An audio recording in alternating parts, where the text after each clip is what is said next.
In this class video, we are going to take a look at the healing brush tool. So I would like everybody to go over to banana and let's open that up here. Actually, let's open up the other banana. So let's go File, Open. Let's open up banana orange. There we go. So here we have a banana that has quite a few marks on it. Actually, two bananas with quite a few marks on it. You can see the brown and black spots in here, and I would like to get rid of some of those spots. So you can use Clone Stamp tool to do that.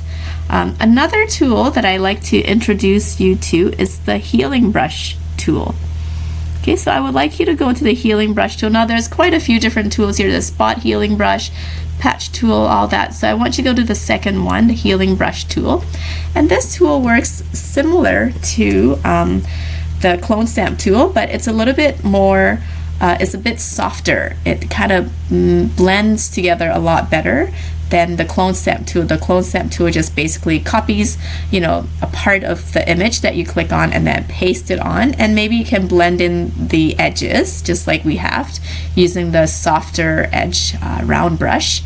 However, the healing brush actually mixes with the existing image. Okay, so let's I'm just going to zoom in, Control plus, or you can zoom using your zoom tool. Okay, or zoom out. All right, and then I'm going to go back to my healing brush tool here. Okay, and then I'm going to make my brush size bigger. You can go up here to make your brush size bigger. Okay, you can also pick your brush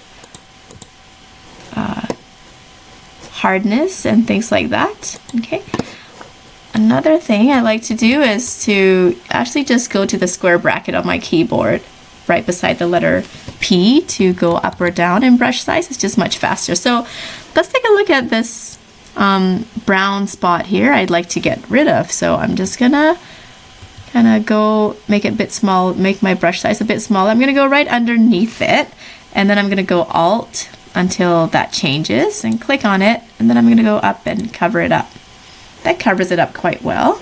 All right, so I'm gonna go over, maybe over here. If I just click on it, then the sample that I've covered, that I've selected is too bright yellow, right? It's too bright of a yellow. I need a darker yellow. So I'm gonna go right beside it. So just ignore that bright yellow spot. Okay, and I'm just gonna go Alt and click on it there, and then click over it. And you can see that it blends quite well.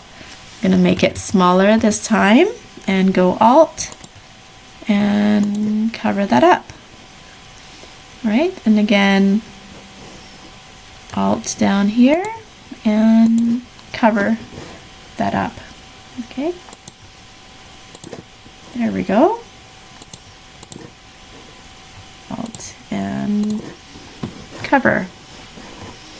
Okay, so you can see that the healing brush tool also does something similar to the Clone Stamp tool, except that it's a little bit more forgiving. It blends together a lot more. You can experiment by using a Clone Stamp tool and see how that works out. It might work out fine, but you might find that it's a little bit different.